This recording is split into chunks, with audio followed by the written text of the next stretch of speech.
Radhe Radhe. Kanha daily भक्ति channel में आप सभी का स्वागत है। आज हम कार्तिक माह में किए जाने वाले तारा भोजन व्रत की कथा सुनेंगे। हम कथा शुरू करने से पहले तारा भोजन व्रत की पूजा विधि के बारे में जानते हैं। कार्तिक के पूरे महीने में प्रतिदिन हर रोज स्त्री व पुरुष को प्रातःकाल ब्रह्म काल में मुहूर्त में उठकर किसी पवित्र नदी में स्नान करना चाहिए। स्नान आदि से मुक्त होने के बाद भगवान विष्णु व सूर्य भगवान को पानी चढ़ाकर पीपल व तुलसी के पेड़ में पानी प्रतिरोज चढ़ाएं, जिसके बाद प्रतिरोज मंदिर में जाकर विधिवत रूप से पूजा पाठ करें तथा रात्रि के समय तारों को अर्घ्य देकर भोजन ग्रहण करें। यह विधि प्रतिरोज करें। कार्तिक के अंतिम 5 दिनों में किसी पवित्र स्थान पर जाकर स्नान करें और वहां पर दीपक जलाकर आएं। इन 5 दिनों में व्रत कार्तिक स्नान करने वाले को स्त्री व पुरुष को अन्न नहीं खाना चाहिए।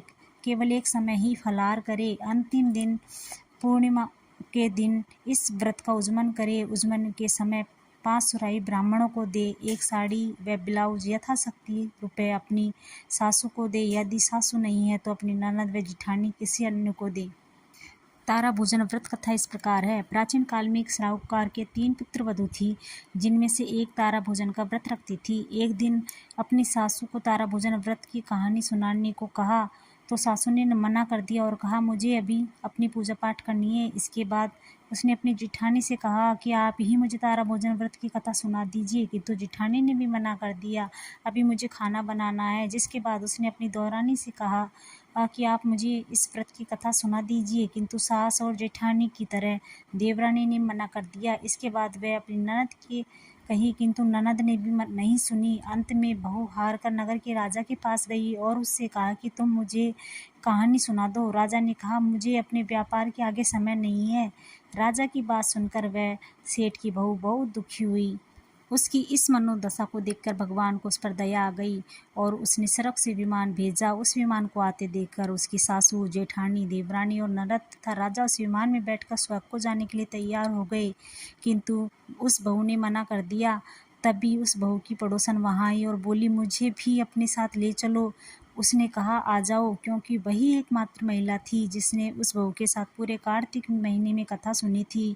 इसके बाद दोनों विमान में बैठकर स्वर्ग को जाने लगी। तभी उस बहू के मन में अभिमान आया कि मैंने तो कार्तिक महीने में प्रतिरोज जल्दी उठकर स्नान आदि व्रत किया है और मेरी इस पड़ोसन ने केवल कहानी सुनी है, तो मेरे कारण ही स्वर्ग लोक जाने को मिल रहा है। सेठ की बहू के मन में इस विचार देखते ही भगवान ने उसे विमान से नीचे फेंक दिया। तब उस औरत ने भगवान जी से पूछा कि हे प्रभु, आखिर मेरा क्या अपराध है जिसके कारण आपने मुझे इस विमान से नीचे फेंक दिया। उस बहू की बात सुनकर भगवान ने कहा, तुझे बहुत ज्यादा अभिमान हो गया है, जिसके कारण मैंने तुझे वापस धरती पर भेज दिया। भगवान की बात सुनकर बहू भगवान के पैरों में गिरकर क्षमा याचना करने लगी। बार बार प्रार्थना करने पर भगवान को उस पर दया आ गई और कहा कि यदि तुम अगले 3 वर्ष तक पूरे विधि विधान और विधिवत रूप से तारा भोजन व्रत रखोगी तो तुम्हें पुनः स्वर्गलोक की प्राप्ति होगी। यह कहकर भगवान अंतर ध्यान हो गए और जिसके बाद वे विमान उड़कर स्वर्गलोक की ओर चले गया। तो आज की इस कथा में हमने आपको तारा भोजन व्रत का महत्व और पूजा विधि बताई है। जय श्री कृष्णा, राधे राधे। अगर आपको ये वीडियो यूजफुल लगा हो तो आप मेरे चैनल को लाइक एंड सब्सक्राइब जरूर करें और कमेंट में जय श्री कृष्णा लिखिए। राधे राधे।